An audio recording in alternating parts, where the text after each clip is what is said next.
Namaste.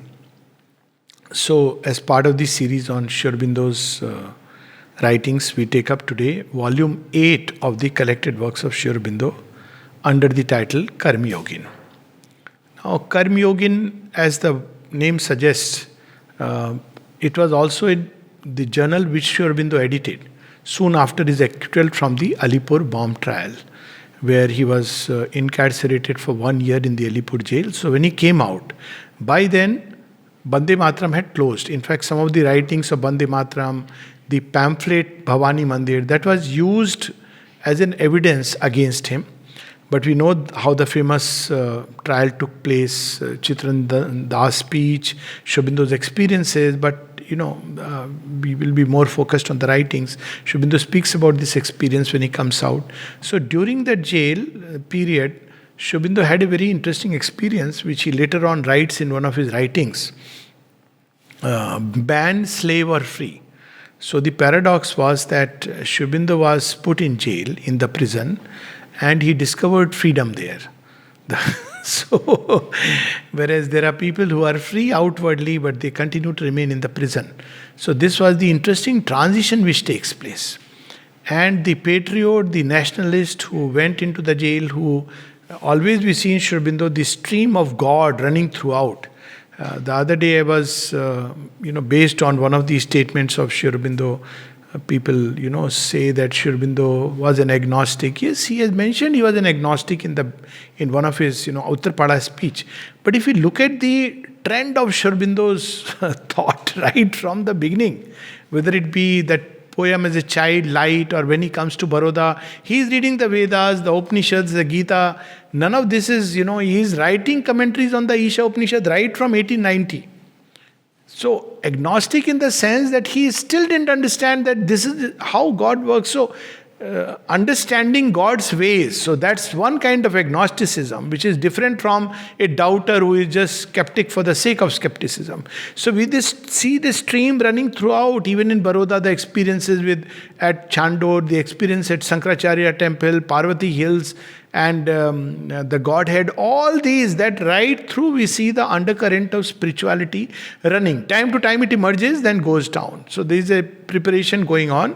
And during that period, especially in 1905, when the Bengal separation took place, Sri Aurobindo plunged actively into the revolutionary movement, started editing the journal called Bande Matram, along with the help of few others. Now, during that time, also, God is there in his life, but he says that in his own words, he is praying to God so that he gets the power to liberate the country. So the country and nation are foremost, and God is behind. And when he goes into the jail, God steps into the forefront, and the country is included within God. So, if I may put it in this way, in Bande Matram, we see God in the country in Sri Aurobindo's writings. And after coming out of the Alipur jail, he sees the country in God. So he is assured fully that this is going to be a success. Everything, during that Alipur jail, that experience of Vasudevam Sarvamiti, it's a transformative experience.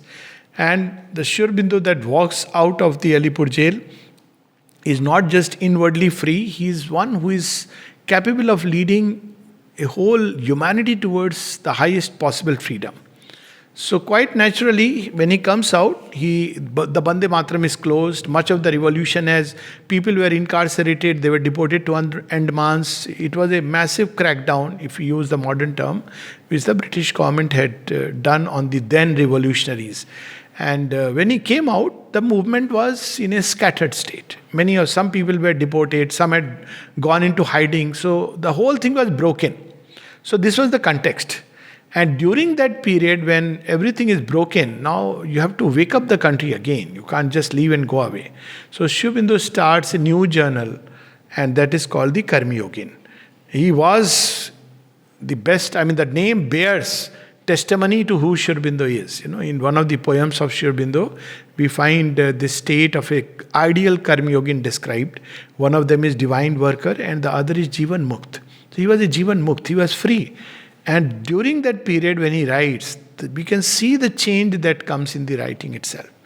And this journal was a weekly review, basically Normally, newspapers, journals carry the report of everyday events. So that we see in Bande Mataram a lot.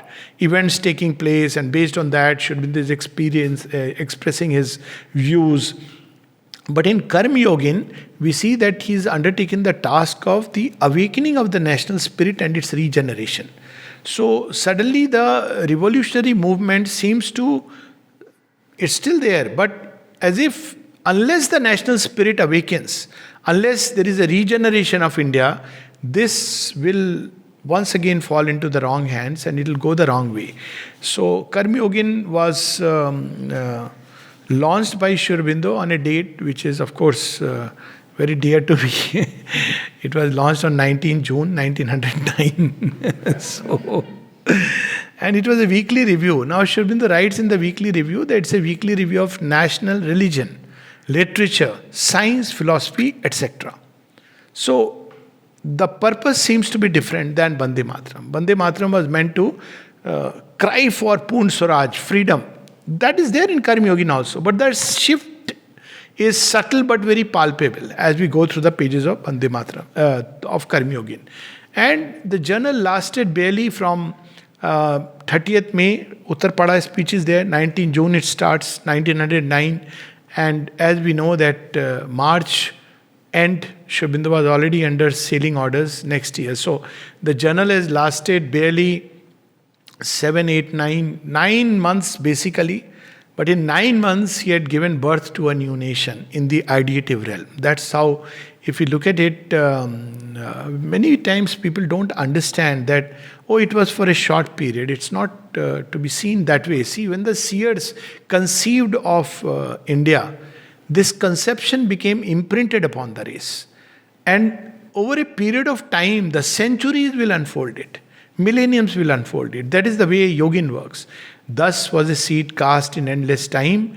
A word is spoken, a light is shown. The ages toil to express. So this is how Sri Aurobindo worked, and he had, started this work with Bande Mataram, and then it shifts to Karma Yogin. Karma Yogin and Dharma. These were the two journals he was editing. Dharma is in Bengali, and that we'll speak about next time. So this is the review, and the very first thing that we find, which was published in the very first issue, was the famous Uttar Pada speech. Though the speech was given on 30th May, the newspapers had reported it, and Sri Aurobindo, before publishing, made some corrections so that it goes into the mode of writing. There is a difference between written speech and conversational speech, as we all know. So it went into the written mode after some corrections, some additions, some of these things. And there we see the objective that Sri Aurobindo has undertaken upon himself. Uttar Pada speech, the occasion was that many people had called him, the Hindu Sabha had called him, to give a talk on the protection of the Hindu religion. So Sri Aurobindo goes there, and if you read through the Uttar Pada speech, he speaks about what Hindu religion is, what is Sanatan Dharma, what it means to safeguard, and what it means to belong to the stream of Sanatan Dharma. And at the end he says that, I don't know whether what you had called me for, I have spoken about that. I have spoken the words that God has put into my mouth. And that's how it started. Just a portion I'll read. When I was asked to speak to you at the annual meeting of your Sabha, which is the Hindu Sabha, it was my intention to say a few words about the subject chosen for today, the subject of the Hindu religion. I do not know now whether I shall fulfill that intention, for as I sat here, there came into my mind a word that I have to speak to you. So in that jail period, and even, before we see that during that period, that year, before he went to jail, he had the experience of the Nirvana in 1908 January. And then 1908, he is, in May, he is inside the Alipur jail. So there was a series of experiences going on that time which were pulling him in a very different direction. Right from that point, he was as if being called to a new journey, to a vaster journey, to a much greater work. But quite naturally, he wanted the country to be free first. And that's where he has the vision of Vasudeva, and he asks him that, why have you brought me here right now? And then Vasudev, Shri Krishna reveals to him that because he has a much greater work to do, which those promptings were being given to him, but naturally he was attached to the country, and so he brought him here to show him what exactly is the work that he has to do. So one of the work that he had to do was to speak to the world the word, the new, in a new word, the same truth of the Sanatan Dharma. Sanatan Dharma is eternal law of life, but it has undergone a degradation over a period of time, which is what is known as Dharma Siglani. So now, one of the work that is entrusted to Sri Aurobindo is to revive the Sanatan Dharma. So it's very interesting that he has to revive the Sanatan Dharma, and this revival is not about just reviving the old tradition, customs and culture. This is what we normally think. It is to revive the core that I think last time we were speaking about, that every religion has a core. If we use the word religion, though it doesn't really apply in the way we mean religion in English to Sanatan Dharma, but in every religion there is a core of mystic experience. And then there is a metaphysics and philosophy, and then there is an outer body of culture, customs, tradition. Now, very often over a period of time, we are lost in culture, custom, and tradition. So the core tends to go into the background. Now, what happened to Sanatan Dharma was that it remained alive because of countless seers and sages.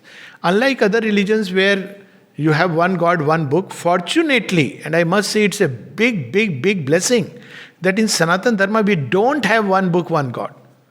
We put it like that. It's a great advantage. It allows for multiplicity, for diversity of approaches. It allows for freedom, flexibility. I mean, it's so much in sync with the modern generation.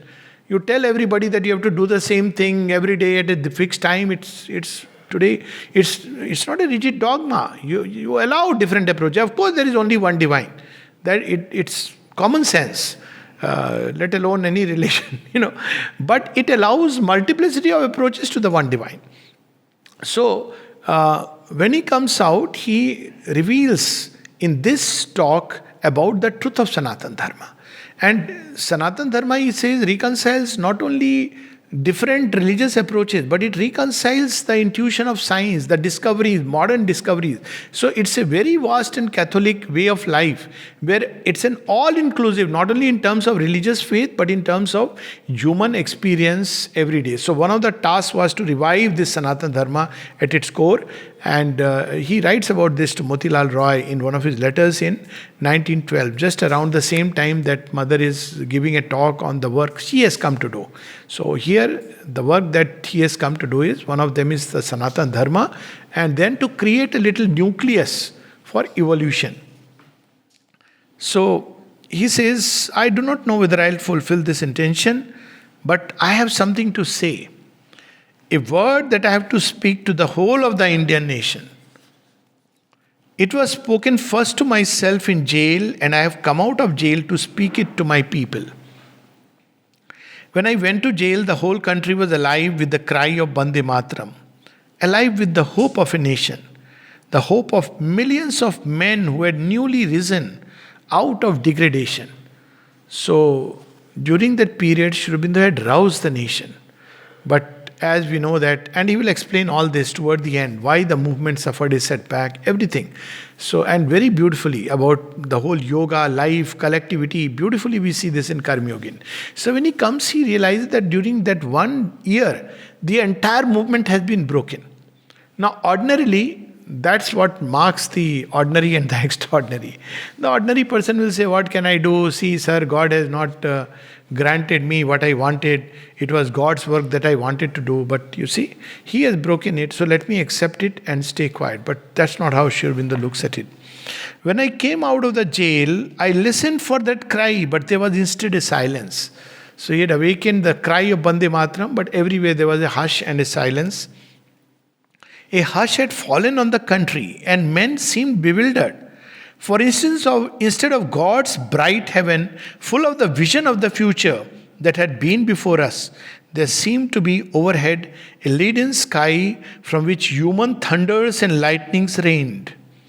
No man seemed to know which way to move, and from all sides came the question, what shall we do next? What is there that we can do? So it was a huge shift taking place within the Indian nation, and it's so relevant to us for all times, because don't we go through states when there's bewilderment, confusion, we have undertaken a line of advance, and suddenly we see the sky is overcast with all kinds of voices that deny, that resist. So Sri Aurobindo is giving his personal example. I too did not know which way to move. I too did not know what was next to be done.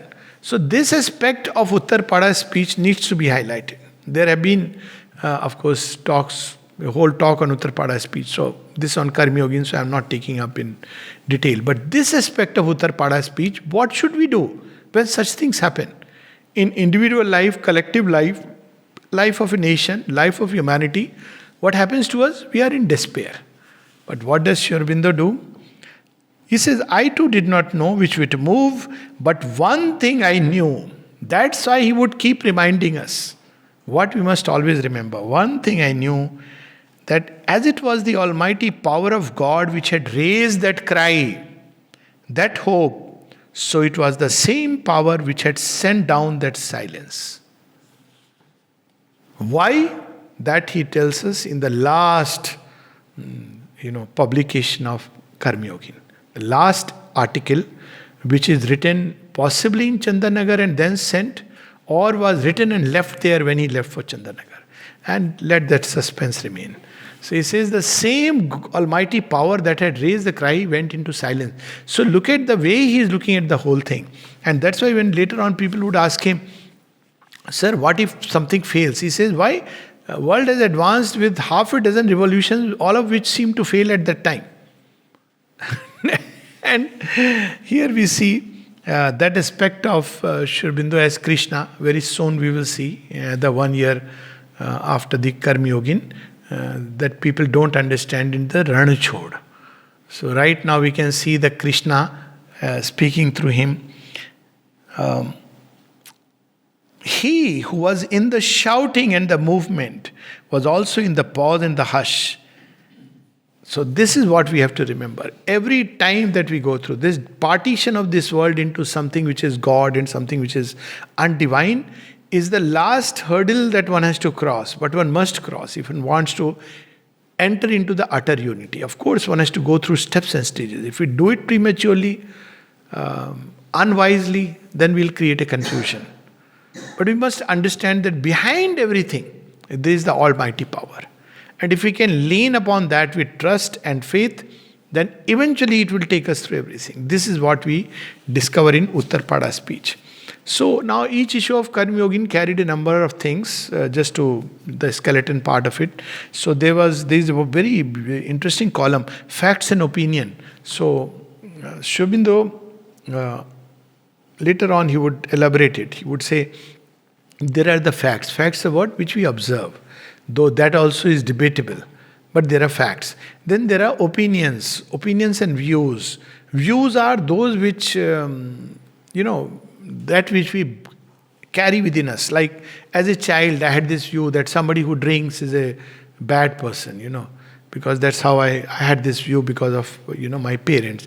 Or somebody who eats non-vegetarian is a great puppy. Then you discover later on that there are people who are vegetarians, but they suck human blood. And they're very honest people, paying all the taxes, sitting in high-tech stores, but they pickpocket you. The mentality is the same. But that you discover much later when you begin to look into it. So, opinions are something which you form. But beyond opinion and views is the truth. That will come later. So here we see facts and opinion, but already if you start looking at Sri Aurobindo, use the word opinion. But one can see that he is touching the core of things.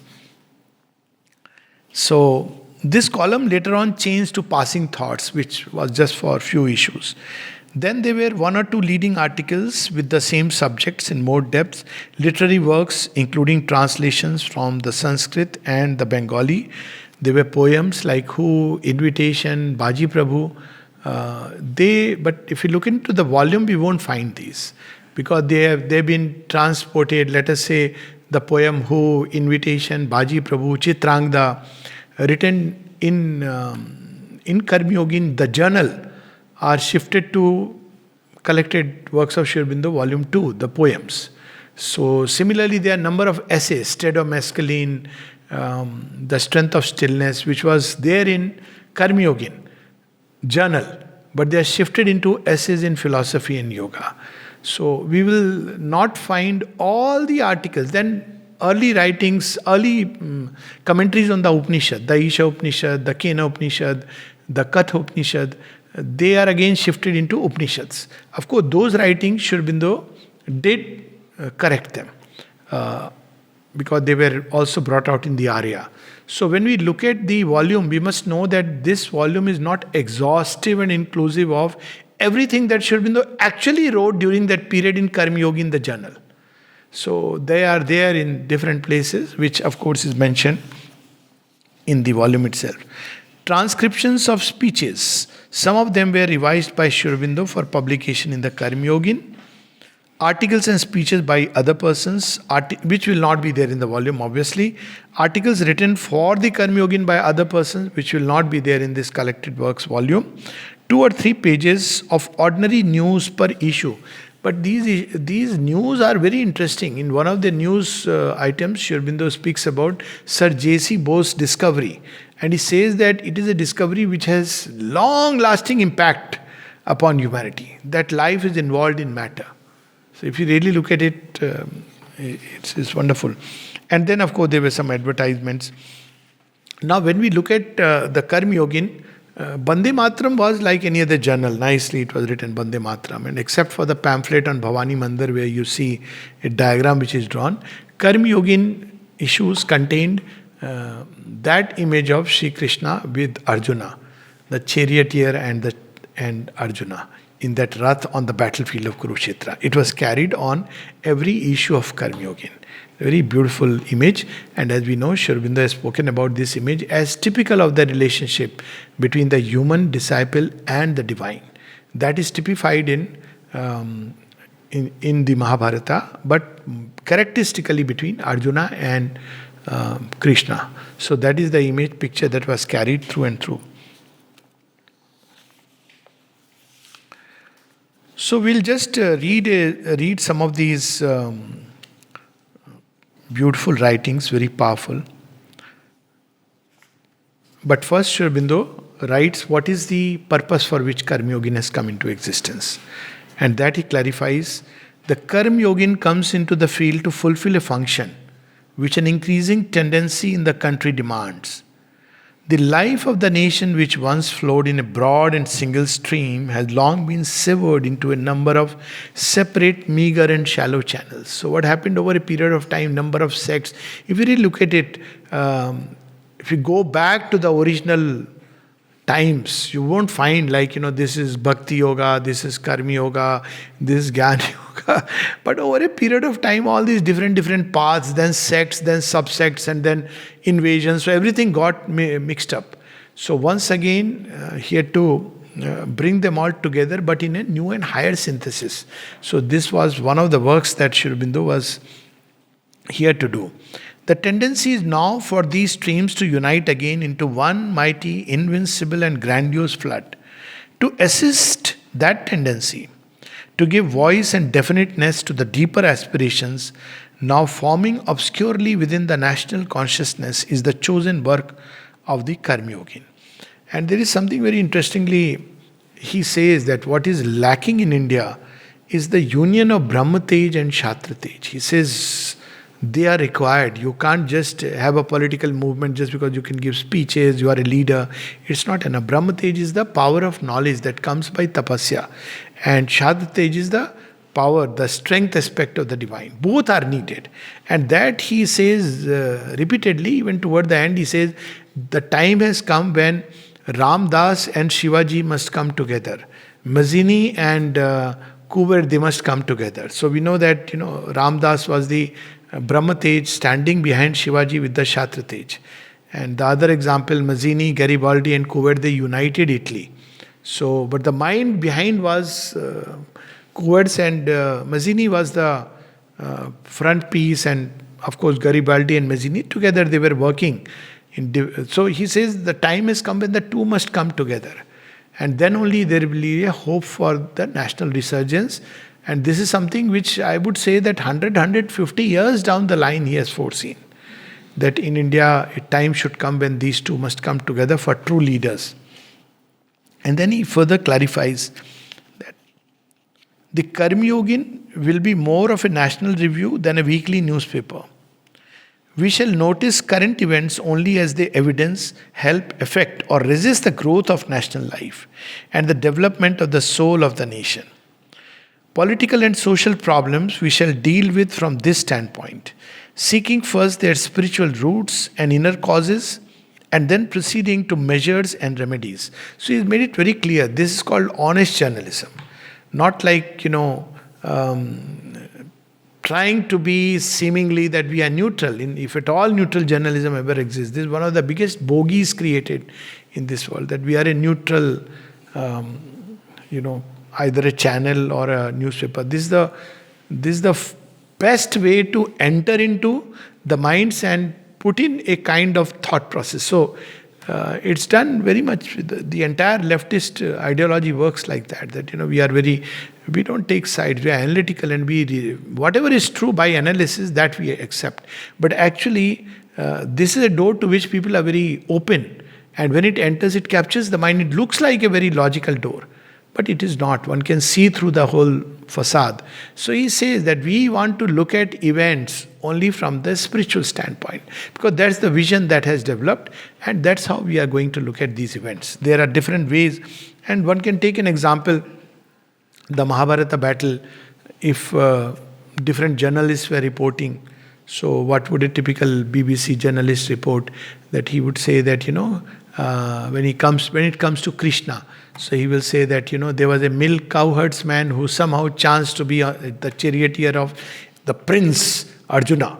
And, he actually didn't lift an arm, and time to time he used to counsel Arjuna, who sought counsel. There's a very honest journalism, neutral journalism.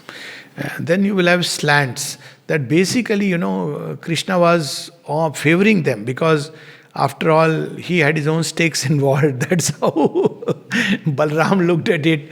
Or if you have the Pandava journalist, he says he was very good, wise counsel for all of us. But what is the spiritual vision? The spiritual vision is there was nothing else but Krishna. So this is the standpoint that he says, because this is a faculty which has opened in him. So he says that from that standpoint we are going to see. In a similar spirit, we shall deal with all sources of national strength in the past and in the present, seeking to bring them home to all comprehensions and make them applicable to a life, dynamic and not static, creative and not merely preservative. So he makes it very clear that many old systems, outer crust, are going to go away. And to give an example of this creative and not static, is like if you look at the 100, 200 years back, and perhaps even now some people hold on to going daily to temple. I don't know how this tradition came. Maybe after Sunday church we just imitated that every Sunday we must go, then you should take a bath and clean yourself, then only you sit for do puja. And sometimes I have seen very strange things. Once Swamiji traveling and he won't do his puja. Why? Because in the train he couldn't take a bath. So I told him that take a bath in the bathroom and sit for your meditation. No, the water is dirty. So I said, okay, that station we found out, myself and Mohan Mistry. So we checked and we said, oh, there is a station which is going to come. The train will stop for 10 minutes. You can just rush and we'll keep a watch.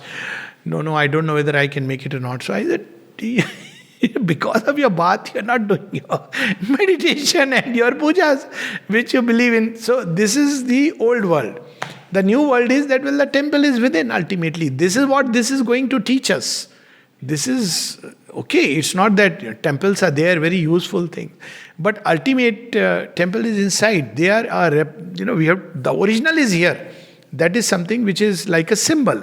Similarly, the scripture, Sri Aurobindo says the eternal Veda is secret within the heart of every human being. So if we don't open it, then just reading the scriptures every day, Jai Hanuman Gyan Gun Sagar, but inside there is neither Gyan nor Gun. Only we are sailing in the sagar like a hopeless and helpless fellow. So it doesn't work like that. So these aspects which we read must be introjected and become applicable to our life. That's what he is saying.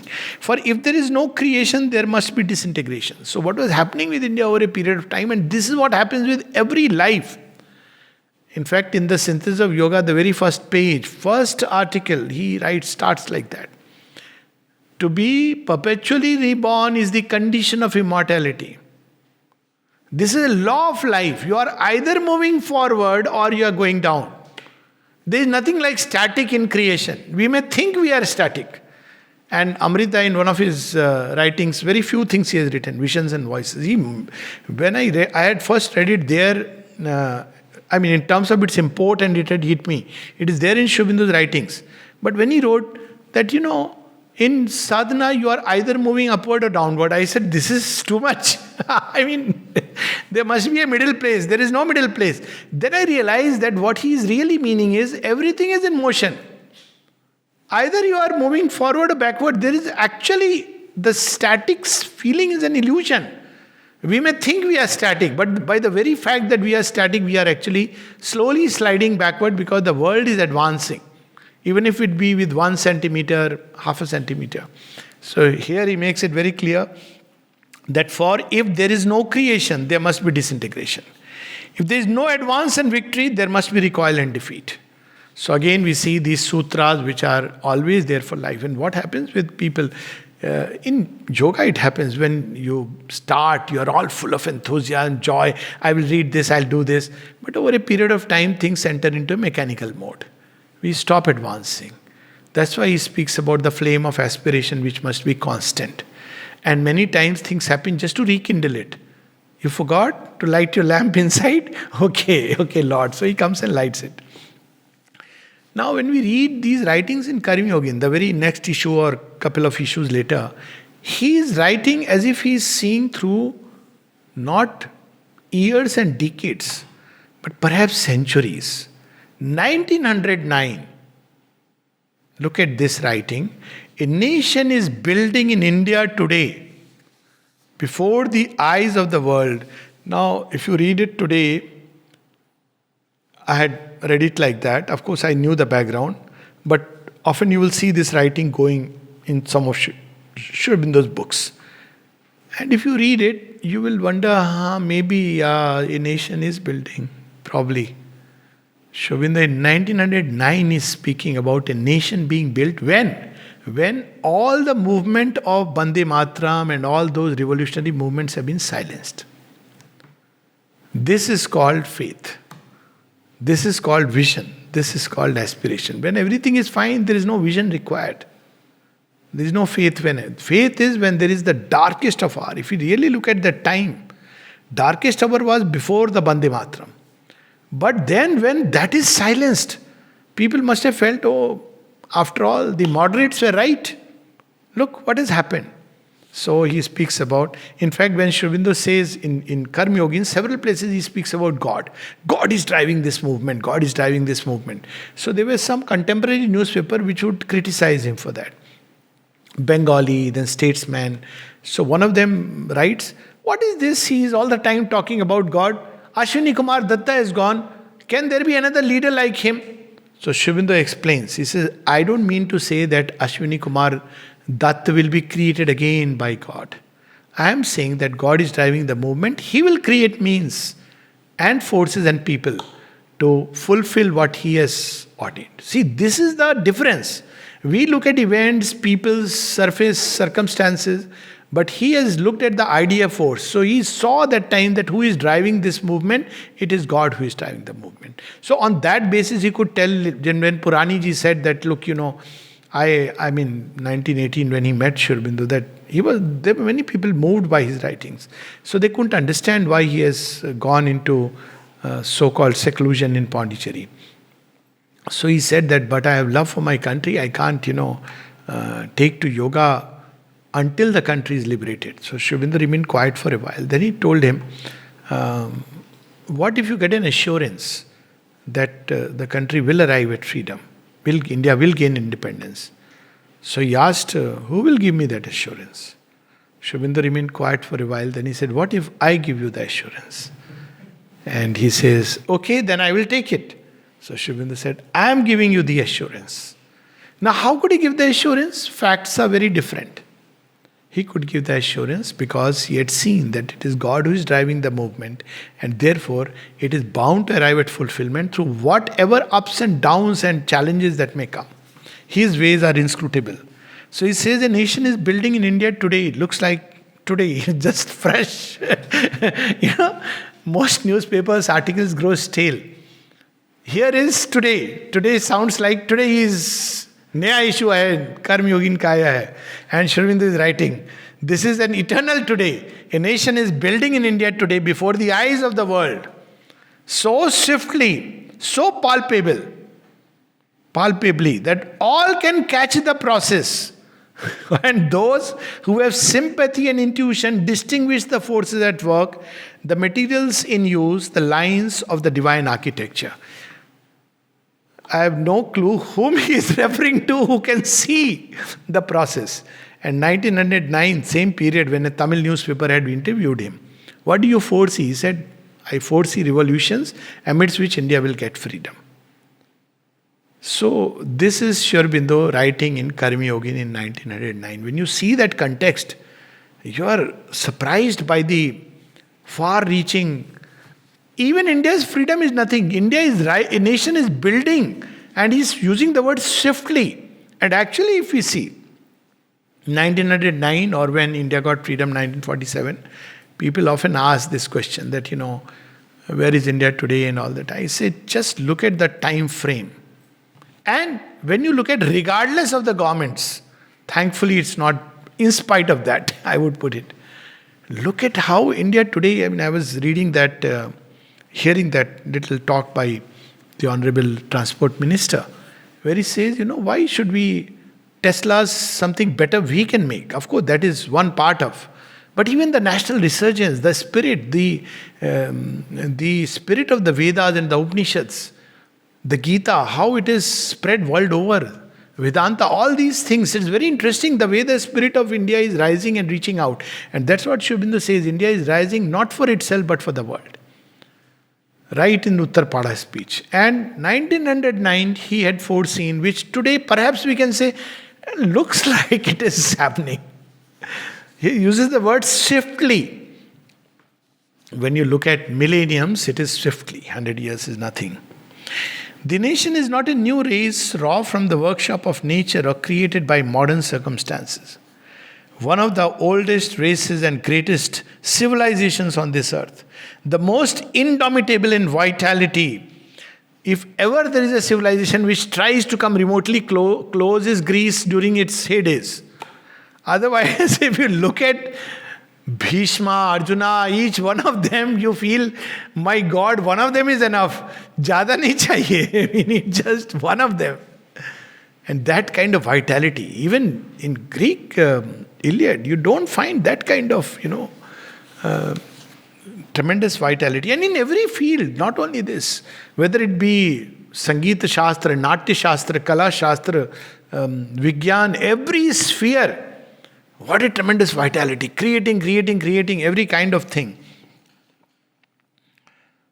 The most fecund in greatness, the deepest in life, the most wonderful in potentiality, after taking into itself numerous sources of strength from foreign strains of blood and other types of human civilization, is now seeking to lift itself for good into an organized national unity. And the biggest ingratitude that Indian politicians, here it comes to the politicians, who could do to Sri Aurobindo was that literally wipe him off from the history of, Indian thought. Literally. I have read history. Did any of you read Sri Aurobindo? Even as a nationalist freedom fighter, even a casual passing mention. Why did we only read about just a few people? That's the ingratitude of a nation, for which it has paid very dearly. The wars, all that, happened subsequently.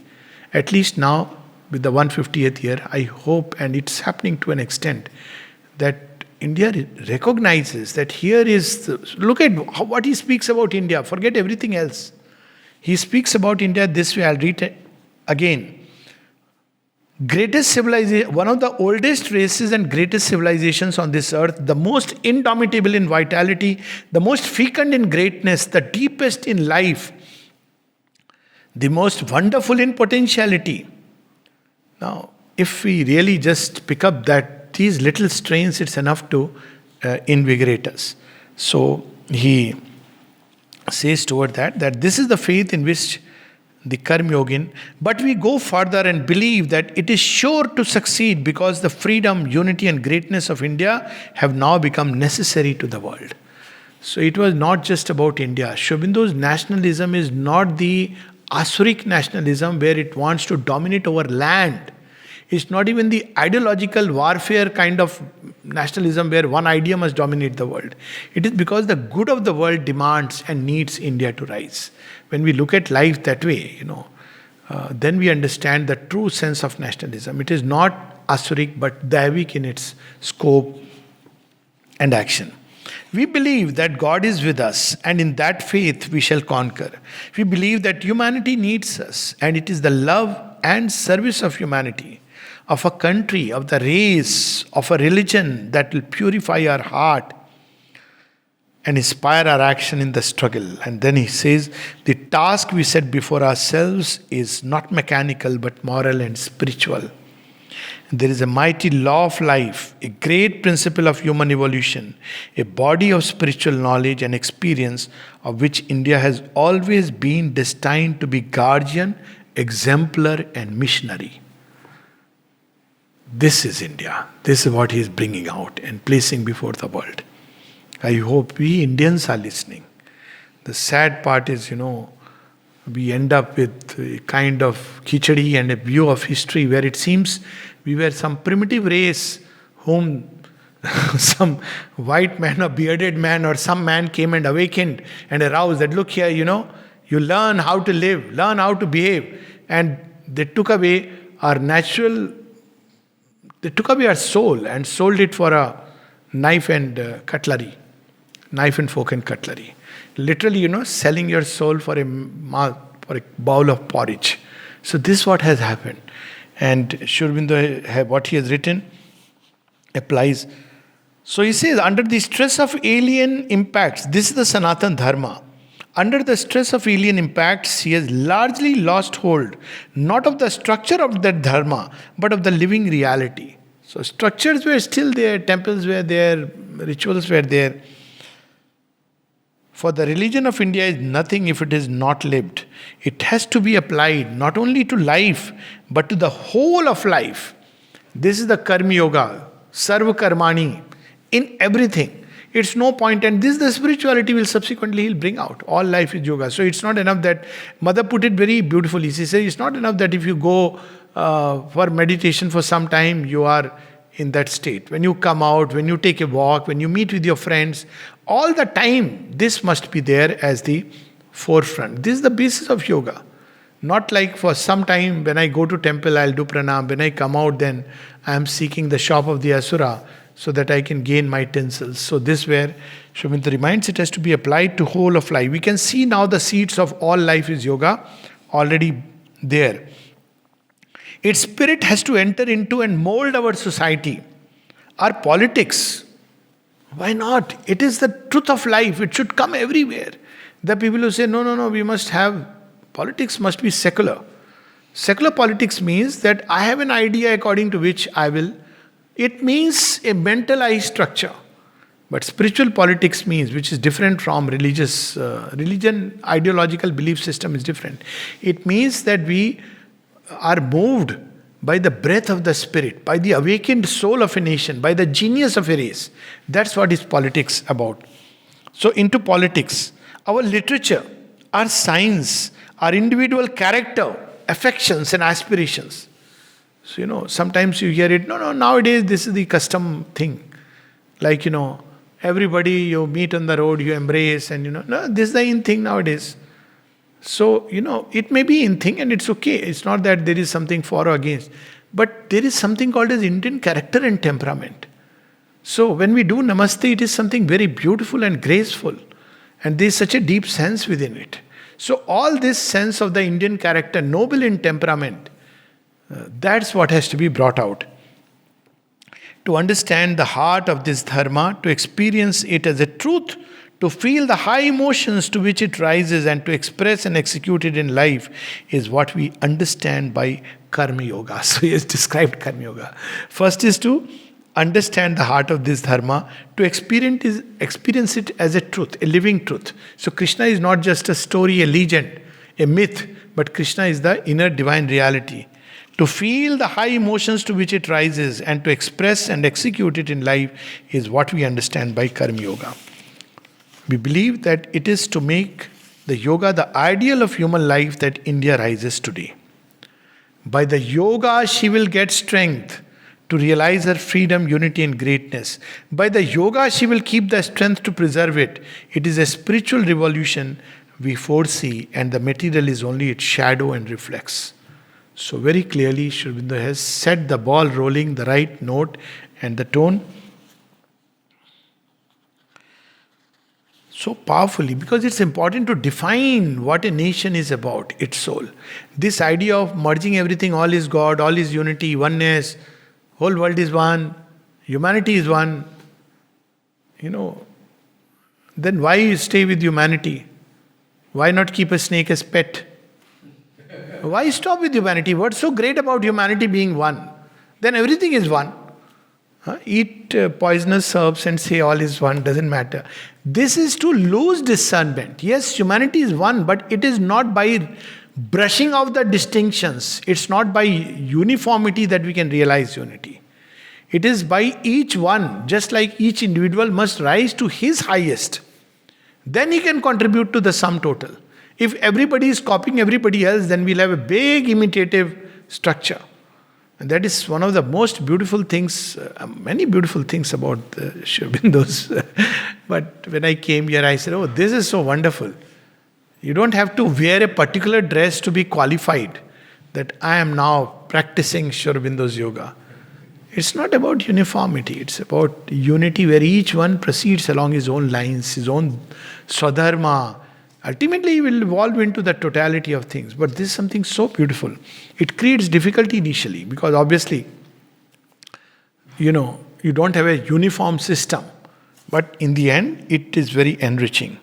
So it is God's will that we should be ourselves and not Europe. Whole passages, paucity of time, we will not, So this is very powerful. Everything is very powerful. We say to the individual, and especially to the young who are now arising to do India's work, the world's work, God's work. So those who want to live for India, who want to do good to India, what they must do. You cannot cherish these ideals. Still less can you fulfill them. If you subject your minds to European ideas, and look at life from the material standpoint. India's whole approach is reversal. We look at matter, don't discard it, but look at it from the spirit to matter. Whereas European looks at the spirit from the material standpoint. It's an outward within view, but we have that top-down view of life. So that's why we can say that, Vasudev Kutumbakam. What does it mean? Otherwise, we'll say biologically we are one. That's the inversion of that view. Biologically we are one, socially we are animals, and therefore we are nothing better than hyenas and tigers. But when you look at the top-down view, you say we have one origin. Then all these religious, sectarian, ideological differences just vanish. You realize that the one is manifesting himself in countless ways. Materially you are nothing, spiritually you are everything. We'll read this passage and stop. We'll do it in, I think, two talks. It's very powerful. It is only the Indian who can believe everything. So people often say that, what is this kind of, you believe that, patthar, you worship a stone. Somebody had once actually asked me this. What is it? You're worshipping a stone. I said, no. We dare to see God in stone. You don't dare to see it. So there is a difference. We dare to see God in river. We dare to see God in the stars. And not only we dare to see, we have the capacity to awaken and find the response of God from the most dull inert material called stone. That is by the barbarians regarded as Murti Puja, idol worship, idolatry. No, it is a daring. We don't say God is only in stone. We don't say that only you have to do it that way. We know God is inside. Old story. And we know that He has to be found here. But we also know that because He is not only within me but in the whole creation, then by that faith, by that aspiration, by that call and prayer, in everything we can discover the Godhead.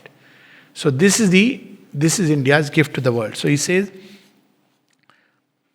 it is only the Indian who can believe everything, dare everything. People often say, do you really believe in those stories that Hanuman was flying? Yes, we believe it's possible. Yogis do talk about these siddhis. And one day, probably the human body will become light. And after all, very logically I'm saying, again, this was one of the subjects. I said, what is so unusual about Hanuman flying? It's not about that subject. What you really need to fly, all that you need is to find a way to defy gravity. That's all. If you find a process, you can fly. Now, is there a process to that? Well, if we search and discover, we may discover maybe some element within us or some kind of energy. If we take it, the body can become light. That's all that you need to defy gravity. What is so complicated? Just because billions of years one cannot fly. What if the body transmutes into a new material? After all, so we do believe that there was an age when people could, on the tip of an arrow, have a nuclear, blast possibility. We do believe that Ravana did have a Pushpak Viman. And today we, of course, have many Pushpak Vimanas. We do believe it. So it says, believe everything, dare everything, sacrifice everything. First, therefore, become Indians. The capacity to dare the impossible. And when we look at our rishis, sages, how they could dare, they could dare death. I mean, one of the most inspiring passages in Ramayana to me was not about Rama and Ravana. That was a foregone conclusion. But that passage where Parshuram and Rama and Lakshmana Samvad goes on, and Parshuram challenges him. He has made the whole Indian subcontinent or the earth seemingly Kshatriya Vihin. And he challenges that, your younger brother is too talkative.